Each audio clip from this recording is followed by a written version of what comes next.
In 1397, a family of wool traders in Florence opened a small banking operation. They were not nobles. They had no armies. They controlled no territory. But within 3 generations, they had become more powerful than kings. They financed popes, installed rulers, and manipulated wars across Europe. Their name appeared on palaces, churches, and the currency itself. The Medici did not conquer Florence. They purchased it. And for nearly 3 centuries, they ruled not through force, but through debt. This was not unique. Across medieval and early modern Europe, banking families accumulated power that rivaled sovereigns. They lent to monarchs who could not raise taxes fast enough. They financed wars that kings could not afford. And in return, they extracted privileges, monopolies, and political influence. Slowly, quietly, the bankers became indistinguishable from the state. They collected taxes, they negotiated treaties, they decided which wars would be fought and which rulers would survive. The line between finance and sovereignty dissolved. But this was not partnership, it was substitution. When states could not govern without borrowing, bankers became the shadow government. And when the debts grew too large to repay, the bankers did not foreclose. They took control, not through invasion, but through insolvency. The mechanism was elegant. Lend until the borrower cannot function without you, then dictate terms. It was conquest by balance sheet. The Medici were masters of this. Giovanni de' Medici founded the bank in the late 14th century. It was small at first, dealing in wool, textiles, and currency exchange. But Giovanni understood something others did not. Power in Europe was fragmenting. The Holy Roman Empire was weak. Italian city-states were constantly at war. The papacy was broke. Everyone needed money, and whoever controlled the flow of money controlled the future. The Medici Bank expanded rapidly. It opened branches in Rome, Venice, Geneva, Lyon, London, and Bruges. It became the papal banker, handling church revenues from across Europe. Tithes, indulgences, donations, all of it flowed through Medici accounts. The papacy could not function without them. And that dependence gave the Medici leverage not just in Florence, but in Rome, the spiritual center of Christendom. By the time Cosimo de' Medici took control in 1434, the family was effectively ruling Florence. Cosimo never held official titles. He was not a duke or a prince. He was simply a banker. But he controlled the city's finances, which meant he controlled everything. Politicians who opposed him found their credit cut off. Rivals were exiled. Allies were enriched. Cosimo did not need an army. He had the ledger. And the ledger was more powerful than the sword. Cosimo's genius was subtlety. He did not crown himself. He allowed Florence to maintain the appearance of a republic. Elections were held. Councils debated. But behind the facade, Cosimo decided outcomes by controlling who could borrow, who could trade, and who could survive financially. Florence was a republic in name. In practice, it was a financial oligarchy with one family at the center. The Medici model spread. In Genoa, the Bank of St. George, founded in 1407, became so powerful it effectively governed the city. The bank collected taxes, administered territories, and fielded its own military forces. It was not a private institution serving the state. It was the state reorganized as a financial entity. Shareholders were citizens. Dividends were governance. The Republic of Genoa had become a corporation. This was the inversion. For most of history, states created banks to serve their needs. But in Renaissance Italy, banks created states to serve their balance sheets. Territory was an asset. Citizens were revenue streams. Governance was portfolio management. And war was simply another investment decision, calculated by return on capital. The transition was invisible to most people. Daily life continued. Merchants traded. Artisans worked. Farmers planted. But the structure of power had shifted. People who decided war and peace were no longer warriors or statesmen. They were accountants, and their weapon was not the lance. It was the interest rate. Move north to the 16th century. The Fugger family of Augsburg became the richest bankers in Europe. They financed the Habsburgs, the most powerful dynasty on the continent. Jacob Fugger, known as Jacob the Rich, lent enormous sums to Maximilian I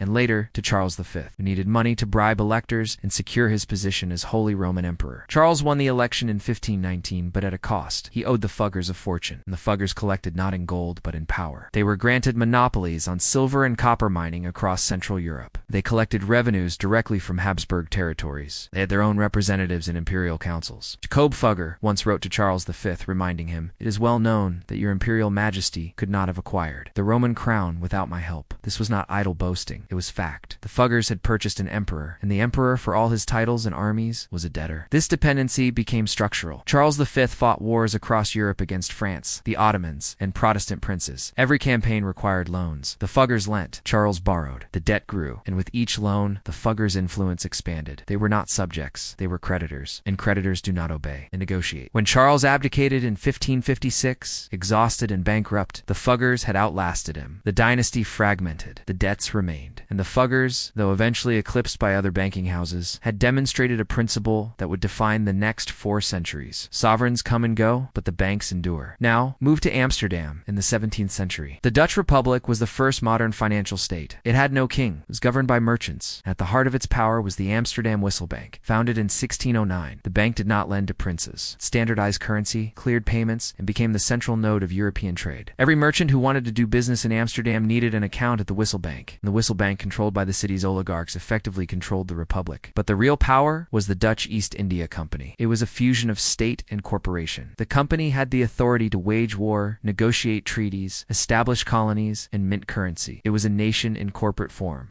Shareholders elected directors. Directors decided foreign policy, and foreign policy was determined by profit, not ideology or national interest. The Dutch East India Company was the ultimate expression of financial sovereignty. The state had not captured the company. The company had become the state. This model terrified monarchies. In France, Louis XIV watched the Dutch Republic with suspicion. A country without a king, governed by merchants and bankers, was an affront to divine right. But it was also wildly successful. The Dutch were rich. Their navy was powerful. Their trade network spanned the globe. And they had done it all without a monarch. The implication was clear. Kings were optional. Louis XIV tried to counter this by centralizing French finance. But France was still feudal. Tax collection was inefficient. Borrowing was expensive. And when France went to war, it relied on private financiers who extracted brutal terms. By the 18th century, the French crown was drowning in debt to bankers it could not control. The monarchy still ruled in theory, but the bankers ruled the monarchy. This dynamic reached its peak in England. The Bank of England, founded in 1694, was the first true central bank. It was created to finance war against France. The government needed money. Merchants agreed to lend, but only if they were granted a charter to establish a monopoly bank with the power to issue currency. The deal was made. The Bank of England was born. And with it, a new model. The state and the bank as partners, indistinguishable in function. The Bank of England was private, owned by shareholders, but it acted as the government's financial agent. It issued banknotes backed by government debt. It managed the national debt. It controlled the money supply. And because the government depended on it, the bank had veto power over fiscal policy. If the bank refused to lend, the government could not function. The bank was not subordinate to the state, was embedded within it, a parallel structure of power. This model spread across Europe. Prussia established the Royal Bank of Berlin. Russia created the Imperial Bank. Austria founded the Privileged National Bank. Everywhere, the pattern repeated. States unable to fund themselves through taxation alone created banks and granted them extraordinary privileges. And those banks, in turn, gained influence over the very governments that chartered them. By the 19th century, the merger of banking and state power was complete. The Rothschilds family financed wars across Europe. They lent to Britain, France, Austria, and Prussia simultaneously. They had no loyalty to any crown. They were internationalists, operating above national politics. And they profited regardless of who won. Nathan Rothschild famously said, "I care not what puppet is placed upon the throne of England to rule the empire. The man who controls Britain's money supply controls the British Empire, and I control the British money supply." Whether Rothschild actually said this is disputed, but the sentiment was accurate. By the mid-19th century, the Rothschilds were so powerful that governments consulted them before declaring war. Their credit determined which armies could mobilize. Their refusal to lend could prevent conflicts. They had become arbiters of war and peace, not through military force, but through financial leverage. This was the apex of bankasnation. The Rothschilds operated their own intelligence networks, faster and more reliable than any governments. They had agents in every major capital. They knew of political developments, military movements, and economic shifts before kings did. Information was capital. Capital was power. But this model also created instability. When banks become too powerful, they stop serving the state and start directing it. Policies are shaped not by public interest, but by financial interest. Wars are fought not for territory, but for debt collection. And when the system fails, as it did in 1914, the consequences are catastrophic. World War I was financed almost entirely by debt. Every combatant borrowed staggering sums. Banks lent to both sides, knowing that whoever won would repay. But the scale of borrowing was so vast that it distorted everything. Governments inflated currencies to service debts. Economies collapsed. And when the war ended, the debts remained, poisoning international relations for decades. The interwar period saw desperate attempts to reassert state control over finance. Fascist regimes nationalized banks. Communist states abolished private banking entirely. Even democracies imposed capital controls and financial regulation. The era of bankasnation seemed to be ending. States were reclaiming sovereignty. But the re-centralization was temporary. After World War II, the Bretton Woods system created the International Monetary Fund and the World Bank, institutions that functioned like global central banks banks. They lent to nations. They imposed conditions. They dictated policy. And while they were technically public institutions, they were governed by financial technocrats, insulated from democratic accountability. The bank-house nation had simply moved from private hands to international bureaucracies. By the late 20th century, the cycle had come full circle. Financial deregulation in the 1980s and 1990s unleashed banks to operate globally. Beyond the control of any single state, institutions like Goldman Sachs, JP Morgan, Deutsche Bank became so large and interconnected that their failure would collapse entire economies. They were too big to fail, which meant too big to regulate. They had regained the sovereignty they had lost in the early 20th century. The 2008 financial crisis proved the point. When Lehman Brothers collapsed,